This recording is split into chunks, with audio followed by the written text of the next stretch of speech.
પાંચ પ્રાણાયામોમાંનું સૌથી પહેલું પ્રાણાયામ ભ્રસ્તિકા પ્રાણાયામ.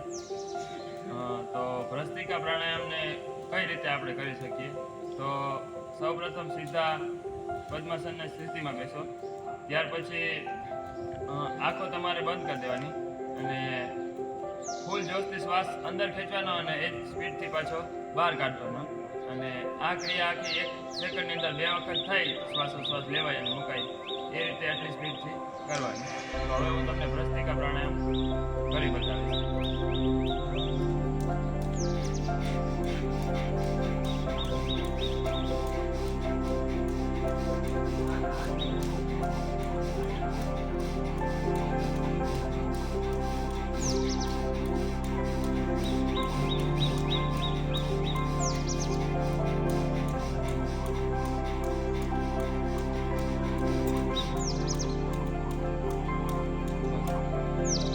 આ આસન કરતી વખતે ધ્યાનમાં રાખવાની બાબતો.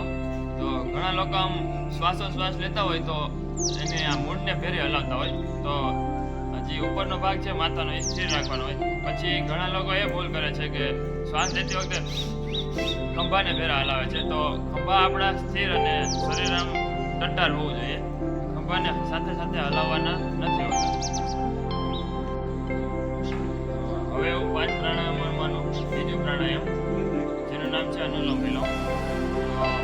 અનુલોમ વિલોમની અંદર કઈ રીતે પ્રક્રિયા અનુલોમ વિલોમનું આસન કરીએ તો એમાં સૌપ્રથમ પદ્માસન સ્થિતિમાં બેસો.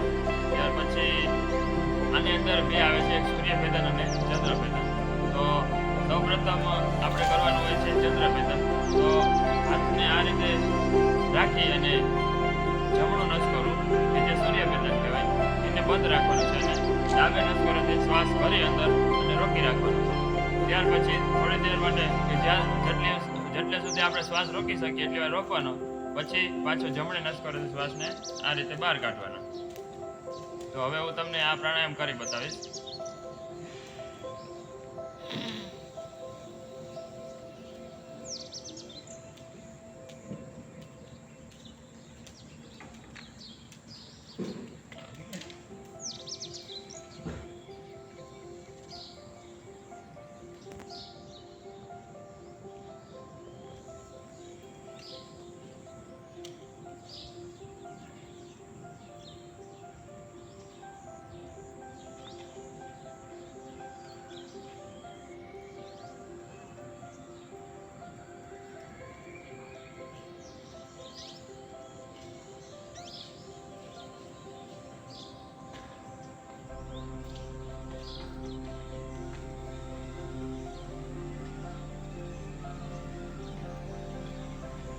હવે સૂર્યભેદન, ચંદ્રભેદન નહીં, હવે સૂર્યભેદન. તો સૂર્યભેદનમાં આ જ રીતે પણ ઊંધું હાથી જમણે નસકોરાથી શ્વાસ અંદર ભરવાનો, રીએ એટલી વાર રોકવાનો અને ત્યાર પછી ડાબા નસકોરાથી શ્વાસને બહાર કાઢવાનો.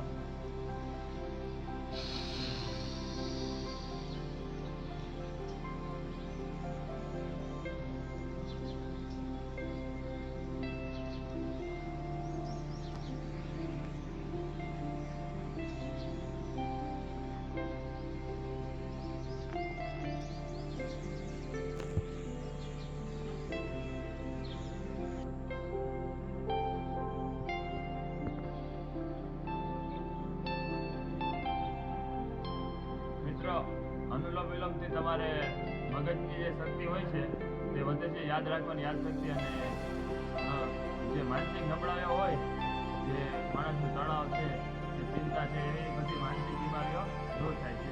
અને અનુલોમ વિલોમ પ્રાણાયામના કરતી વખતે ધ્યાનમાં રાખવાની બાબતો તો કે શ્વાસની કે હૃદય રોગની જેને બીમારી હોય તે લોકોએ આ આસન કરવું. તો મિત્રો 5 પ્રાણાયામમાંનું ત્રીજું પ્રાણાયામ કે જેનું નામ છે ભ્રામરી પ્રાણાયામ.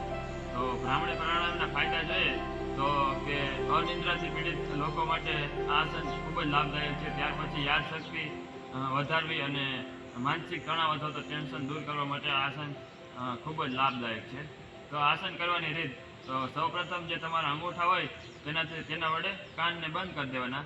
ત્યાર પછી 2 આંગળા આવી રીતના એક આંખ ઉપર અને એક આંખ નીચે આવી રીતના, અને આ રીતે પોઝિશનમાં બેસી જવાનું અને આંખો તમારી બંધ અને સીધા કરોડ રજ્જુ સ્થિતિ અને પદ્માસનની સ્થિતિમાં બેસવાનું. તો હવે હું તમને ભ્રામરી પ્રાણાયામ કરીને બતાવીશ. ત્યાર પછી આ રીતે બેસી અને શ્વાસ અંદર ભરી અને ત્યાર પછી એવી રીતના અંદરથી કંઠમાંથી અવાજ સાથે શ્વાસને બહાર કાઢવાનો.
મિત્રો 5 પ્રાણાયામમાંનું ચોથું પ્રાણાયામ કે જેનું નામ છે શીતલી પ્રાણાયામ.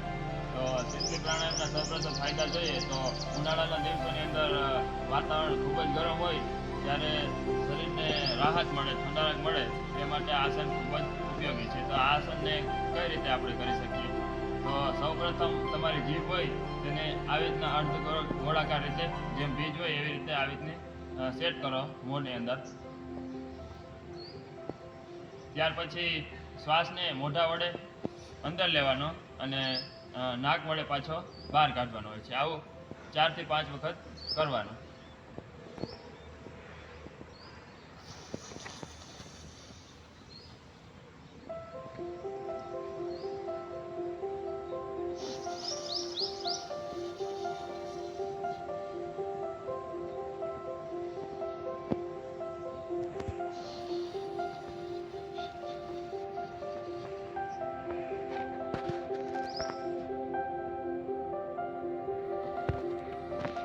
પાંચમું પ્રાણાયામ શીતકારી પ્રાણાયામ. તો એમના ફાયદા જોઈએ તો શીતલી પ્રાણાયામને મળતા જ આવે છે કે જ્યારે ગરમ વાતાવરણ હોય ત્યારે શરીરને રાહત મળે, ઠંડક મળે એના માટે. તો આ આસન આપણે કઈ રીતના કરવું જોઈએ? તો સૌપ્રથમ તમારી જે જીભની અણી હોય છે તેને તાળવામાં ઉપર ચોંટાડી દેવાની અને દાંતને ઉપર નીચે આ રીતે સેટ કરી દેવાના.